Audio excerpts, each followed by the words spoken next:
Welcome back. आगाज में आपको बताएं कि वजीर आजम की ज़ेर सदारत पार्लिमानी पार्टी का इजलास, परवेज खटक और हमाद अजहर में तल कलामी क्यों हुई, अंदरूनी कहानी ARY न्यूज़ पर। इजलास में परवेज खटक ने कहा, वजीर आजम साहब, आपकी मौजूदगी का फ़ायदा उठाकर बात करना चाहता हूँ।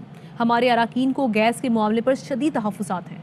गैस की जो स्कीमें शुरू हुई ने गैस की सूरत हाल पर 2011 से बात का आगाज़ किया, जिस पर परवेज खटक ने कहा, आप कहानियां ना सुनाएं, ये बताएं कि गैस कब मिलेगी। हमाद अजहर ने कहा कि मैं आपको वही बता रहा हूं, आप सुने तो सही। इजलास में परवेज खटक 3 बार अपनी नशिस्त पर खड़े हुए। परवेज खटक की हमाद अजहर के साथ शौकत तरीन पर भी कड़ी तनकीद। कहा, हमाद अजहर को गैस और बिजली के मसाइल का इल्म ही नहीं। शौकत तरीन मुझे काबीना में भी मुतमईन नहीं कर सके। वजीर आजम साहब, आपने गैर मुंतखब लोगों को आस पास बिठाया हुआ है, मैं यहाँ से जा रहा हूँ। परवेज खटक ने इजलास का बायकॉट कर दिया और उठकर जाते हुए कहा कि फाइनेंस बिल को वोट भी नहीं दूंगा। परवेज खटक के जाने के बाद वजीर आजम ने शुरका से कहा, मैं मुल्क की जंग लड़ रहा हूँ, मेरा कोई ज़ाती मफाद नहीं, मेरे कोई कारखाने नहीं, मेरी कोशिशें मुल्क की मफाद की खातिर हैं। फिर वजीर आजम के बुलाने पर परवेज खटक इजलास में वापस आए।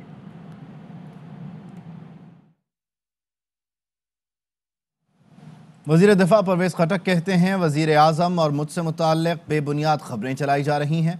परवेज खटक ने जियो न्यूज़ इंतज़ामिया को फ़ोन किया, कहा जियो पर मेरे हवाले से गलत खबरें चलाई जा रही हैं। टीवी देखकर हैरान हो गया, इतना बड़ा तूफ़ान खड़ा कर दिया गया।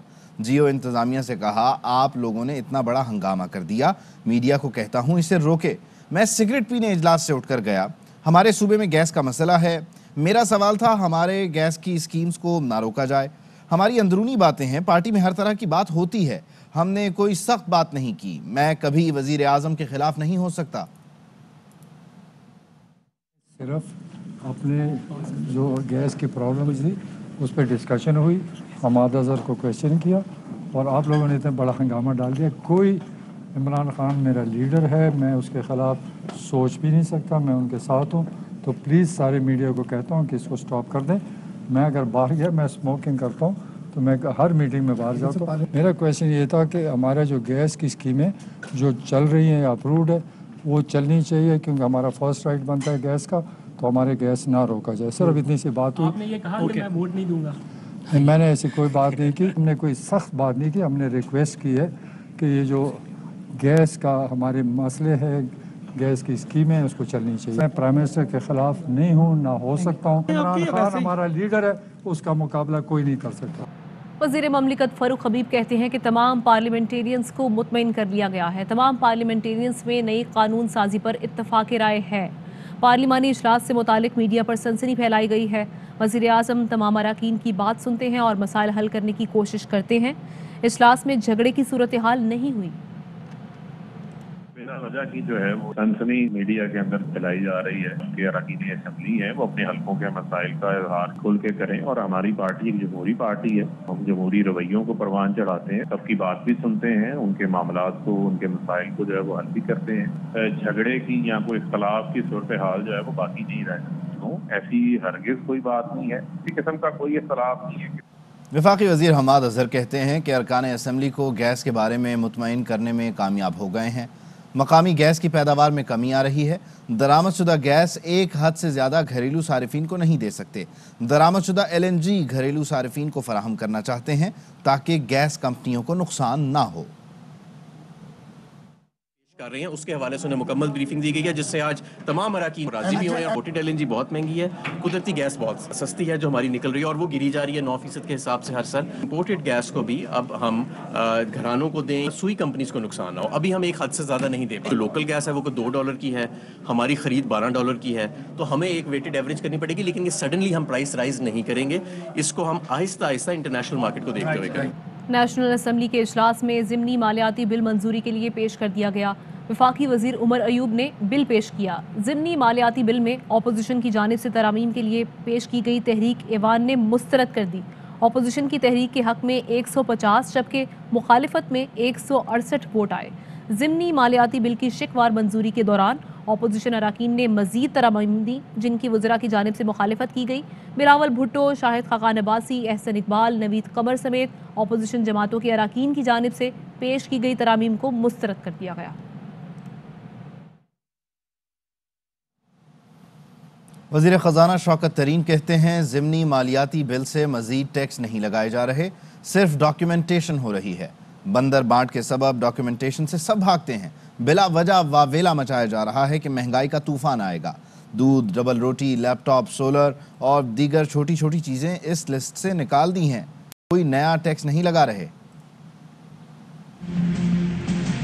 आज हमारे पास 18 से 20 ट्रिलियन रुपीस की रिटेल सेल्स हैं। स्पीकर साहब, आपको मालूम है कि कितनी डॉक्यूमेंटेड है? 3.5। ये हर दफा जब ये बात होती है डॉक्यूमेंटेशन की तो वावेला शोर मच जाता है, बिकॉज सारों ने ये जो है आपस में बंदर बांट की हुई है।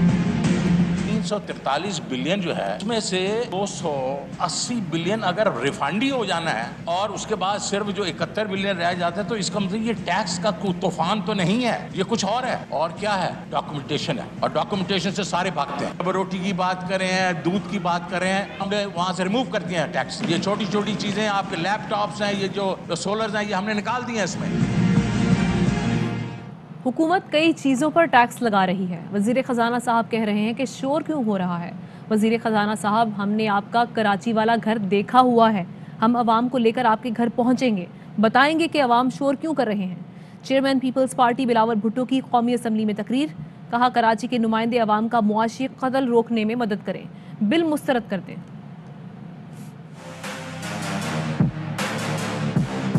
खजाना साहब सवाल कर रहा था कि उसको समझ में नहीं आ रहा कि इतना शोर क्यों हो रहा है, महंगाई और टैक्सेस का तूफान के बाद क्यों हो रहा है। हम आपका कराची का एड्रेस जानते हैं, हम आपसे रिक्वेस्ट करते हैं कि उसी कराची के शहरों में आप घूम फिरे, आवाम से पूछे कि मुआशी हालात कैसे हैं। अगर आप ये कदम नहीं उठा सकते हैं तो जैसे मैंने कहा, हम आपका एड्रेस जानते हैं, हम खुद पहुंचेंगे, कराची के अवाम लेकर आएंगे।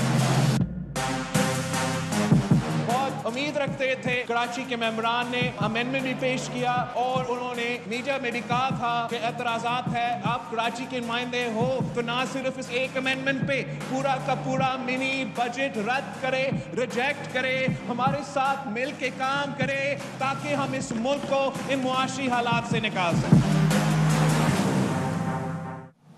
ये पाकिस्तान की तारीख का सबसे बड़ा इजाफी टैक्स बोझ है। अवाम का क्या कसूर कि उन पर 350 अरब से जायद का बोझ डाल दिया जाए। नून लीगी रहनुमा शाहिद खाकान अब्बासी कहते हैं हुकूमत बताए कि सिर्फ 6 माह बाद ज़िमनी फाइनेंस बिल की ज़रूरत आखिर क्यों पेश आ गई। इतना बड़ा एडिशनल टैक्स बर्डन पाकिस्तान की तारीख में नहीं पेश किया। 6 महीने हुए हैं आपने फाइनेंस बिल पास कराया था। क्या आपके रेवेन्यूज में कमी आ गई है, खर्चात बढ़ गए हैं? अवाम का क्या कसूर है? आप 350 अरब से ज्यादा एडिशनल बर्डन इस मुल्क के अवाम पे डाल रहे हैं। हमें ये ना बताएं कि कौन सी चीजें महंगी होंगी, सिर्फ ये बता दें कौन सी चीजें महंगी नहीं होंगी। इस बिल के बाद मजीद बेपनाह महंगाई आएगी। 4 रुपए ही लीटर पेट्रोल डीजल भी हर महीने बढ़ रहा है, बिजली के बिल भी बढ़ रहे हैं। आवाम पे मेहरबानी करें, ये सिर्फ बता दें आपको जरूरत सप्लीमेंट्री फाइनेंस बिल की क्यों पेश आई। मिनी बजट में तजावीज़ एडजस्ट होने के बाद MQM पाकिस्तान ने अपनी तरमीम वापस ले ली। रहनुमा MQM पाकिस्तान कीश्वर जहरा का कहना है कि वज़ीर आज़म और वज़ीर ख़जाना ने हमारी तजावीज़ को अहमियत दी, शुक्रगुजार हैं। वफाकी वज़ीर ख़जाना शौकत तरीन बोले, MQM की तजावीज़ को एडजस्ट किया गया है। जिस तबके की नुमाइंदगी करती है उसके लिए ये बजट उलझन बन के आ गया। शुक्रगुजार हूँ, उस पर तवज्जो की गई। प्राइम मिनिस्टर, फाइनेंस मिनिस्टर ने भी बात को समझा, विड्रॉ करने। वफाकी वज़ीर मुराद सईद कहते हैं जब भी कोई बजट आता है, फाइनेंस बिल आता है, पार्लियामेंट में वोटिंग होती है, अपोजिशन शोर करती है। अजीब चीज़ तो ये चल रही है कि न जाने क्या हो गया, अपोजिशन से अपना काम होता नहीं। भी कोई बजट आता है, कोई फाइनेंस बिल होता है, कोई वोटिंग होती है पार्लियामेंट में अंदर, आप शोर इनका सुनते हैं। लेकिन अजीब चीज़ तो इस वक्त ये चल रही है कि पता नहीं ये हो गया वो हो गया, इनसे तो अपना काम कोई होता नहीं है। आप हमेशा सुनते हैं जलसा ये नहीं कर सकते, गिलगित बल्तिस्तान में ये हार गए, आज़ाद कश्मीर में ये हार गए, और अब जो 2 पार्टियां बल्दियात की बात कर रहे हैं, इनको ये पता कि दोनों ने मिलकर 3 सीटें ली है, 3 तहसील है, वो ख़त्म हो गए, लेकिन शोर और सवाल हमसे पूछे जा रहे हैं। मजाक चल करें। मज़ीद खबरें ब्रेक के बाद। Welcome back. मरीम नवाज की लाहौर में MPA बिलाल यासीन की अयादत के लिए उनके घर आमद। बिलाल यासीन की अयादत की सेहतियाबी के लिए नेक तमन्नाओं का इजहार किया। मरीम नवाज ने मीडिया से गुफ्तगू में कहा, नाअहल हुक्मरानों की नालायकियाँ पूरी दुनिया को नजर आ रही हैं। मरी में लोग बर्फबारी नहीं बल्कि इनकी बेहिसी से मरे। 36 घंटे मरी के लोगों की मदद के लिए कोई नहीं आया। हुकूमत के खिलाफ अदम एतमाद लाना चाहिए। सहाफ़ी के सवाल पर मरीम नवाज ने कहा, इस हुकूमत को घर भेजने के लिए कोई भी तरीका इख्तियार करना पड़े वो कर लेना चाहिए। लोग बर्फबारी से नहीं मरे, वो इनकी नाअहली और बेहिसी से मरे। खानदानों के खानदान उजड़ गए और ये अपने घरों में बनी गाला में, प्राइम मिनिस्टर्स हाउस में, चीफ मिनिस्टर्स हाउस में हीटर्स चला के सोते रहे और वहाँ लोग मरते रहे। 36 घंटे उनकी हेल्प के लिए कोई नहीं आया। लोगों को खुद पता है कि सच क्या है, झूठ क्या है, तो इसमें पॉलिटिकल पार्टीज को तो अब आवाम के कहने पे चलना पड़ेगा। अदम इत्मीनान आ जाएगी। पहले मुझे लगता था इस हुकूमत को अपनी मुद्दत पूरी कर देनी चाहिए। अब मुझे लगता है कि इस किस्म के अजाब में आवाम मुब्तला है। इस हुकूमत को घर भेजने के लिए कोई भी तरीका अगर आजमाना पड़े तो आजमाना चाहिए। खबरों का सिलसिला आगे बढ़ाएं। आपको बताएं कि कराची में 7 बहन भाइयों में सबसे छोटा और चहीता नौजवान शाहरुख शाह एक हफ्ता पहले ही दुल्हा बना था। कल शाम घर के सामने माँ और बहन के सामने डाकू की गोली का निशाना बन गया। शाहरुख का जनाजा उठा तो इलाके में कोहराम मच गया। पिछली जुमेरात को उसने बारात का जो शेरवानी में थी और जुमेरात को कफन पहना। शाहरुख तो पिछली जुमेरात को ही दूल्हा बना था और आज जुमेरात के दिन ही कफन पहना दिया गया। मुश्तरका मफादात काउंसिल ने 7वीं मरदमशुमारी की मंजूरी दे दी। मरदमशुमारी मॉनिटरी कमेटी के क़याम की भी मंजूरी दी गई। वज़ीर आज़म इमरान खान की ज़ेर सदारत मुश्तरका मफादात काउंसिल का 49वां इजलास हुआ। वज़ीर आज़म ने मुश्तरका मफादात काउंसिल के मुस्तकिल सेक्रेटेरिएट के क़याम पर अरकान को मुबारकबाद देते हुए कहा, मुस्तकिल सेक्रेटेरिएट हुकूमतों में बाहमी ताउन के जज्बे को ज़ाहिर करता है। वफाकी हुकूमत मुशावरत से कौमी मसाइल के हल के लिए पुरअज़्म है। आवाम के लिए बुरी खबर, बिजली मजीद महंगी कर दी गई। नेपरा ने नोटिफिकेशन जारी कर दिया। बिजली की कीमत में 4 रुपये 30 पैसे फ़ी यूनिट इजाफा किया गया है। नेपरा ने बताया कि नवंबर 2021 के फ्यूल एडजस्टमेंट की मद में बिजली की कीमत बढ़ाई गई है। लाइफ लाइन सार्फिन के अलावा बाकी तमाम सार्फिन पर इत्तलाक होगा। वापस आएंगे ब्रेक के बाद। Welcome back. खबर यह है कि army chief general Qamar Javed Bajwa से अमरीकी नाज़िमुल उमूर एंजेला एगलर की मुलाकात हुई। बाहमी दिलचस्पी और इलाकाई सिक्योरिटी सूरत हाल पर गुफ्तगू हुई। ISPR ने बताया कि GHQ रावलपिंडी में मुलाकात के दौरान अफगान सूरत हाल और पाक अमरीका के मुख्तलिफ शोबों में ताउन के उमूर पर भी बातचीत हुई। आर्मी चीफ ने कहा, अफगानिस्तान में इंसानी बहरान से बचने के लिए मुनज़्ज़म आलमी कोशिशों की ज़रूरत है। अमरीकी नाज़िमुल उमूर ने इलाकाई अमन व इस्तेहकाम के लिए पाकिस्तान के किरदार को सराहा।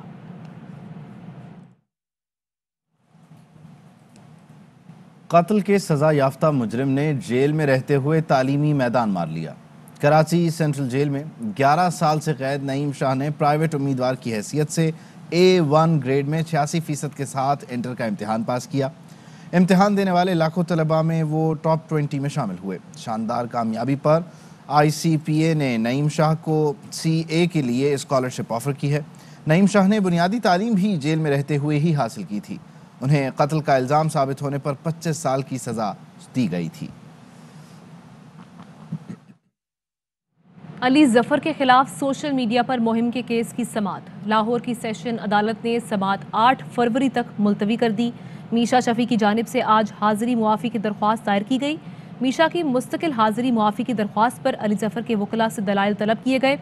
अदालत ने मीशा शफी की आज की हाज़िरी मुआफ़ी की दरख्वास्त मुस्तरद कर दी और मीशा के काबिल ज़मानत वारंट गिरफ्तारी जारी कर दिए। टिकटॉकर हरीम शाह के खिलाफ तहकीकात तेज़। FIA ने बरतानवी नेशनल क्राइम एजेंसी को ख़त लिख दिया। ख़त की तफसीलात भी सामने आ गईं। हरीम शाह कराची से दोहा और फिर लंदन पहुंची थी। ख़त में टिकटॉकर हरीम शाह के खिलाफ इंक्वायरी की सिफारिश की गई है। FIA ने ख़त के साथ वीडियो भी फराहम की है। वापस आएंगे ब्रेक के बाद। Welcome back. PSL सीज़न 7 का ऑफिशियल तराना तैयार कर लिया गया। पाकिस्तान सुपर लीग का तराना आइंदा हफ्ते जारी किया जाएगा। मारूफ गुलकार आतिफ असलम और आयमा बेग ने यह तराना गाया है। मौसीकार अब्दुल्ला सिद्दीकी ने तराना कंपोज किया है। आतिफ असलम पहली बार PSL का तराना गा रहे हैं। तराना इवेंट की इफ्तिताही तकरीब और मैचेस के दरमियान शायकीन का लहू गरमाएगा। न्यूज़ बुलेटिन से इतना ही। बाखबर रहने के लिए आप देखते रहिए ARY न्यूज़।